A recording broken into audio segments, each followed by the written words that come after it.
today. Jake Paul has won his boxing match and made a huge call out to a current UFC champion, Shama. Also, what about Virna Jandiroba as she goes out there and wins her main event fight against Amanda Lemos? I'll roll with it. Also, was DC's extremely hoarse voice the highlight of the Emil versus Lee battle?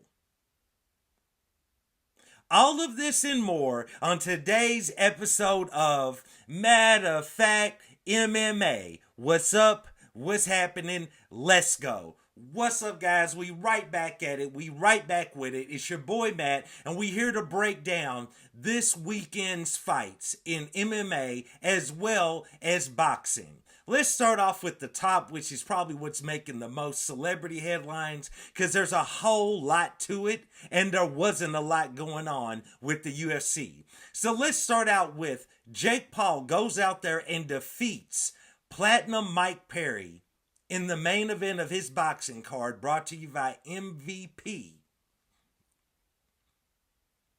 I mean, what do you want to say, dude? So at the end of the day, when you look at it, and I know I say end of the day a lot, so be prepared. If that is turned into a drinking game, be prepared to be plastered. Anyway, bro, so here's the thing. Jake Paul was supposed to go out there and beat Mike Perry. Okay, let's just get right down to it. It's not like Mike Perry's like this outstanding boxer who's going to go out there and technically defeat Jake Paul.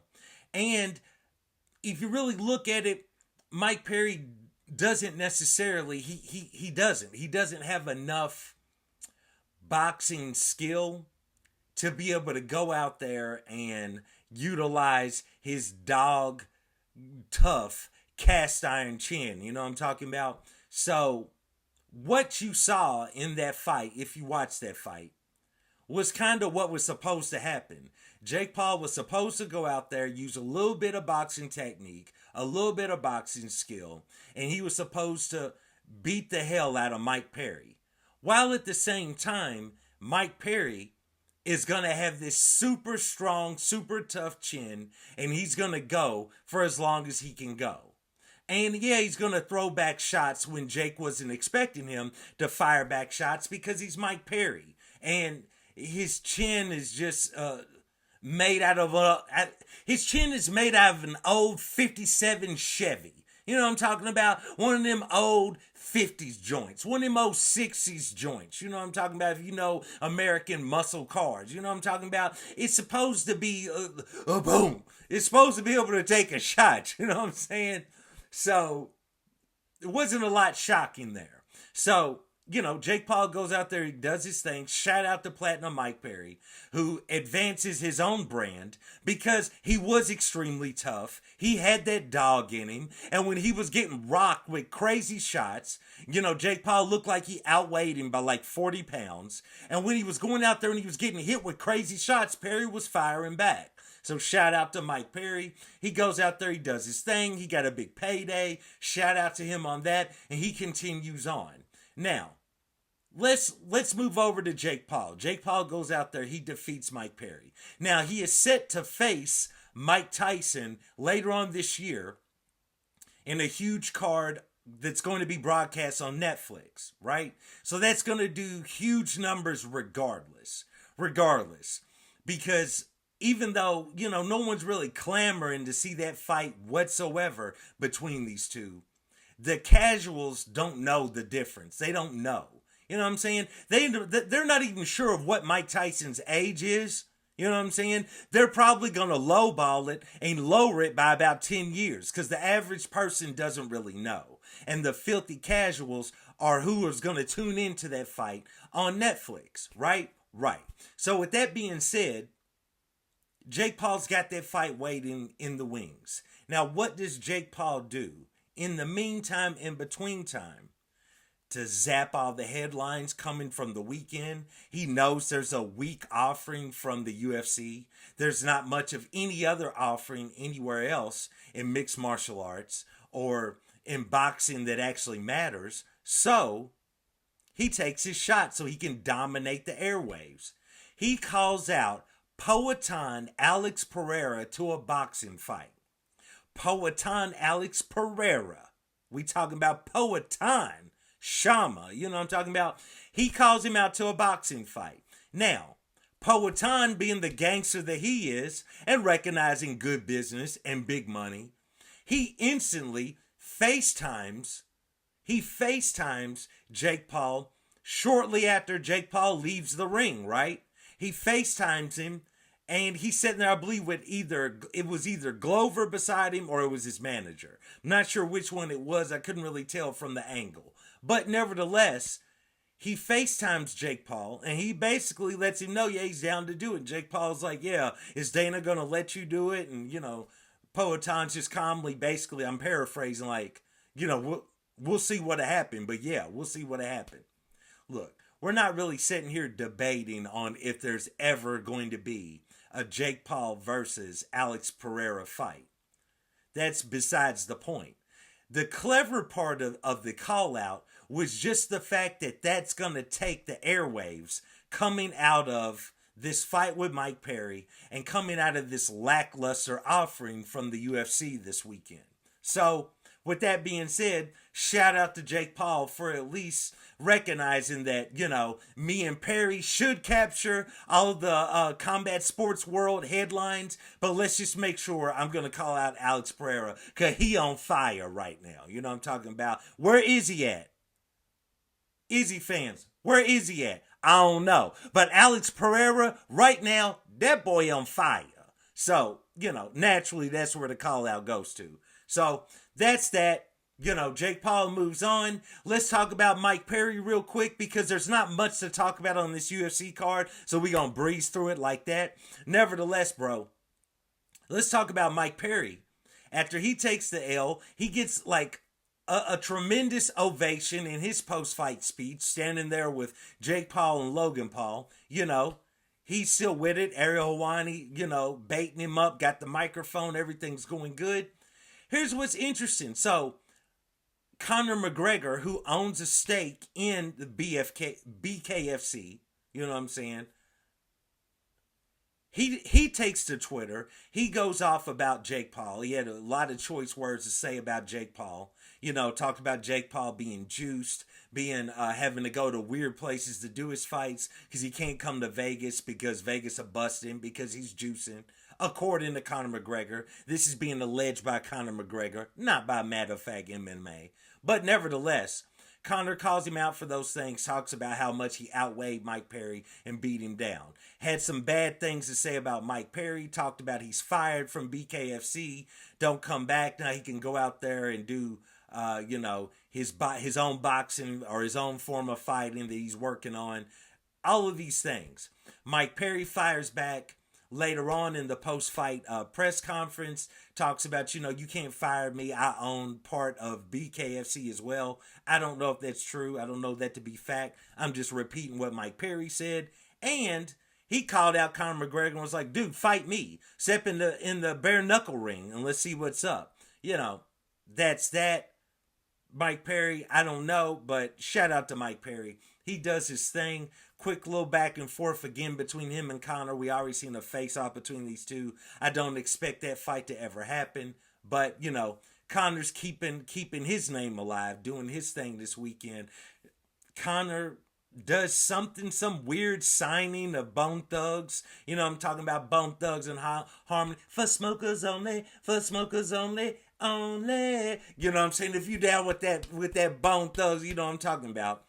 Conor signs him to some deal with BKFC, as well as they walk Mike Perry out.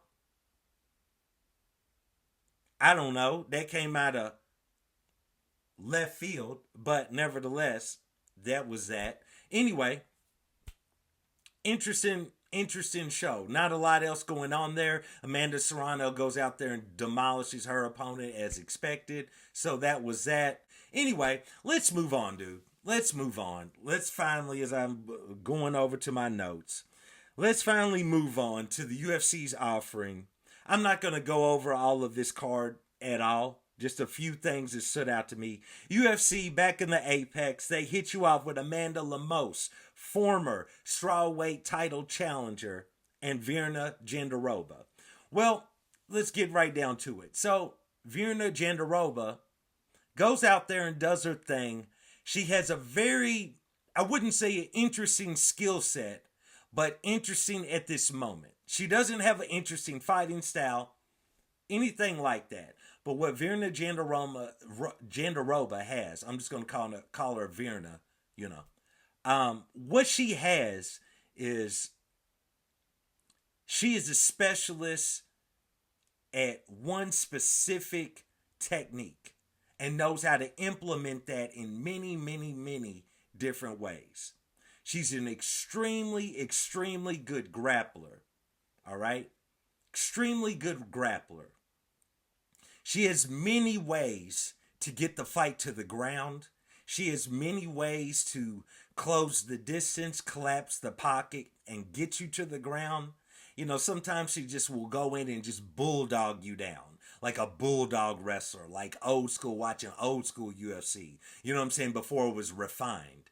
You know, that's kind of the extent of her wrestling technique. But once she gets you, once she gets her hands on you, the grappling that this woman can implement is amazing.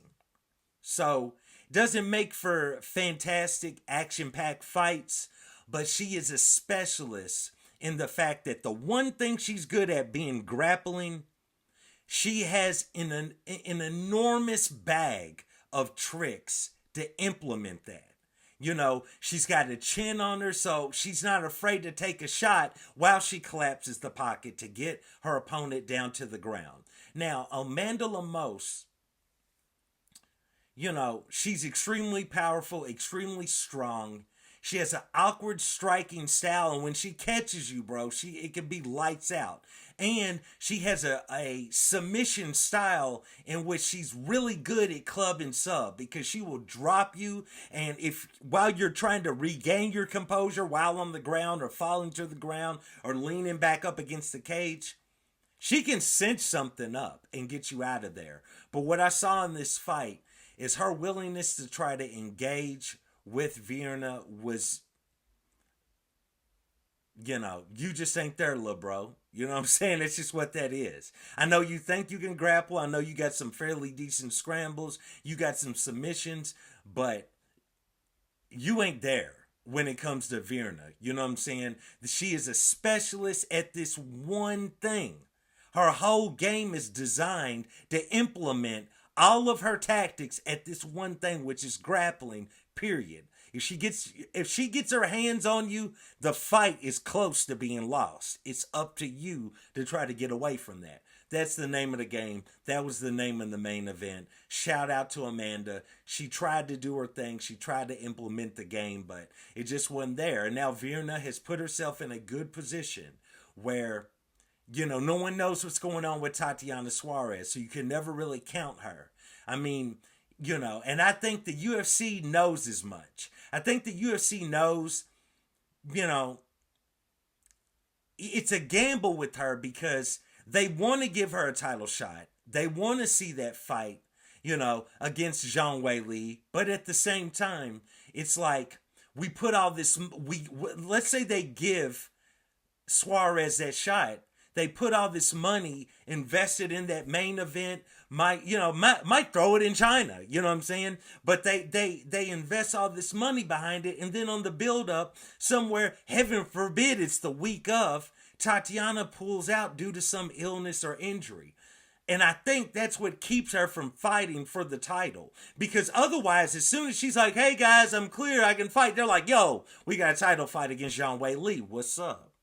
You know what I'm talking about? And the problem is we invest all of this money, you know what I'm saying, in hyping up this fight, and the girl just pulls out again due to injury or due to, you know, illness. So that's the issue, you know, and Tatiana is not necessarily the type of fighter. As many times as she's pulled out at this point, she'd have pulled out queen. You know what I'm saying? As many times as she's pulled out at this point, they, you know, she's not gonna go into the octagon compromise. She's just not that. She'll pull out again.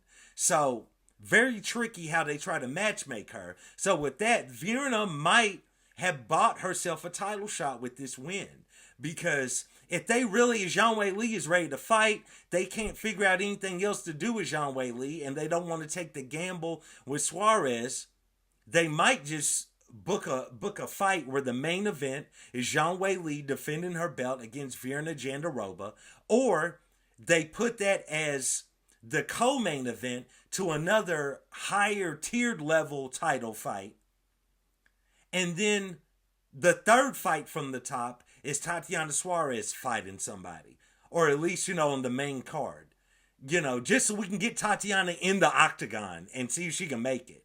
And if so, then maybe we can try to build, if Zhang Wei Li wins, then we can try to book a fight between her and Suarez. Or if Virna wins, we can try to book that fight. So, needless to say, we'll see where it goes from there. But Virna goes out there, gets a win, main event. Big up to her, you know what I'm saying? She got the job done. Let's move on. Featherweight. What ended up being the co-main event due to something happened with, the original co-main event. The Iron Turtle. I'm sad, he didn't get to go out there and fight Brad Tavares. We'll see what's up. Hopefully the UFC is able to rebook that. Nevertheless, new co-main event. Featherweight bout. Steve Garcia goes out there and defeats Sungwoo Choi. This is a fight that I picked Steve Garcia, and he went out there and did Steve Garcia things. Now, Choi caught him with one or two, maybe two or three, devastating leg kicks. One of them wobbled him, but at the same time, it was more of Garcia being off balance. Steve Garcia is very interesting because I feel like he's really putting together his own game. I'm not saying he's a contender. I'm not saying he's going to go on this tremendous run. But he definitely seems like he could go on to be a good action fighter. You know what I'm saying? At least. I'm not saying that to degrade the man. Because I feel like he's so early on in putting together his game. Even though I believe he's about 30. But still at the same time, the UFC needs action fighters like him. And if he goes on a run and goes on, maybe to be a contender, we will see. He's not there yet, but shout out to him. He goes out there, he gets a win. Let's move on. We had Kurt Holobaugh go out there against Kenan Krucheski. On this, I picked Krucheski to get the win. He did not. Kurt went out there, did his thing. I mean, Kurt really could have got him out of there. Could have really got him out of there in the second round. And Kurt's corner will let you know as much. You know what I'm saying? Kurt, wobbled Krucheski. Had him hurt, bro. Hurt.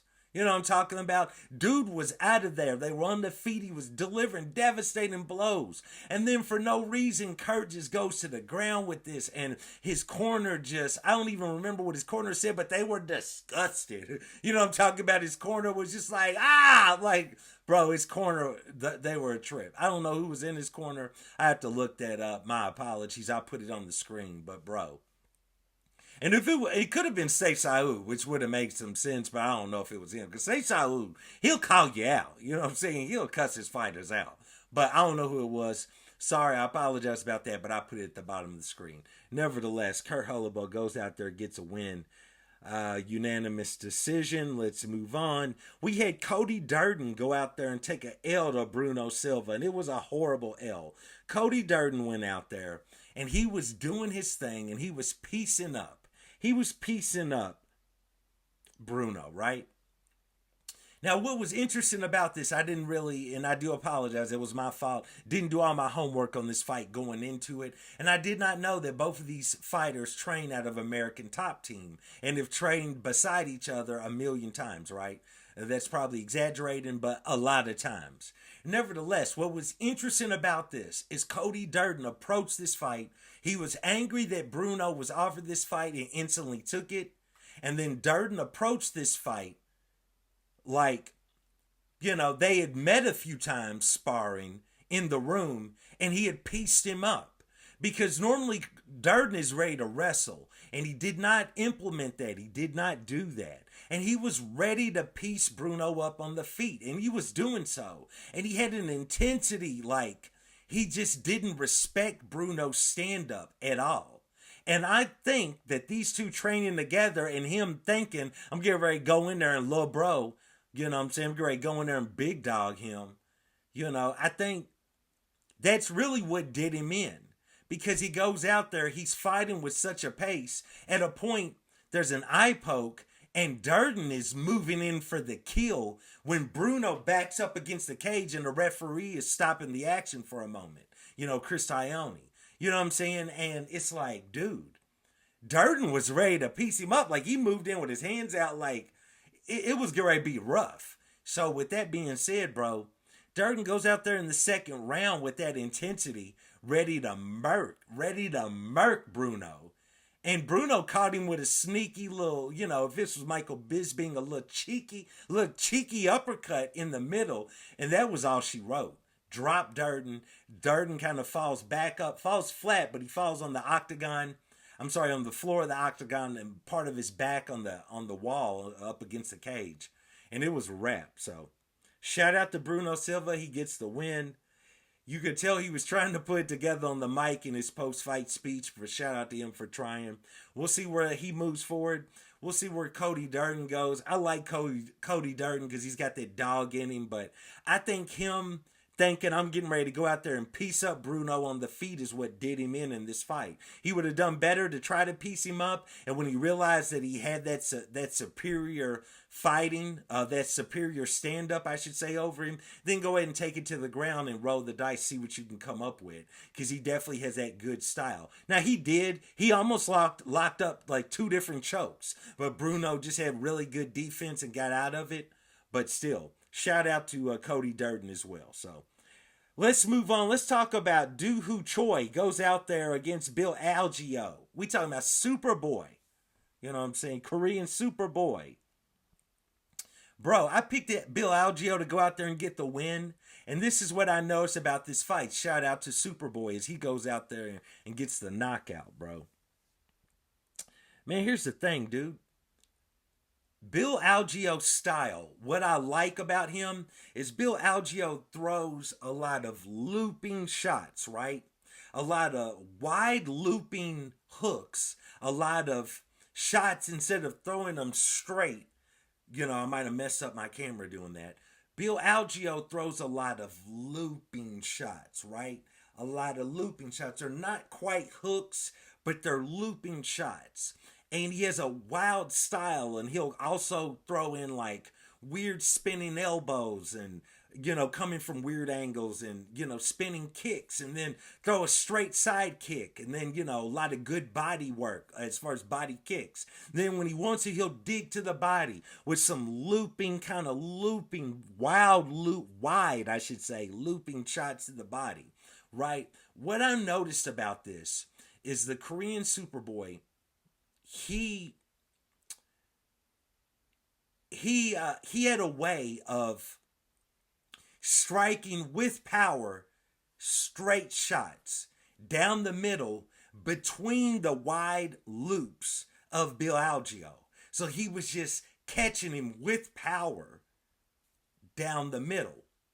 So amongst all of this chaos, this chaotic storm that Bill Algeo is bringing, almost like a hurricane, right? He's in the eye of the hurricane in the center, right? Where it's calm and peaceful and throws a straight shot. And he throws with power, of course. You know what I'm saying?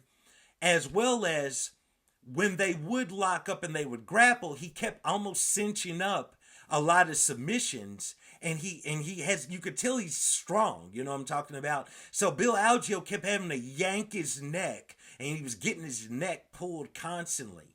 Right? And getting, almost cinched up in a lot of things, but Bill Algeo has more of a jerking kind of defense to try to jerk himself out of different submissions and techniques, right?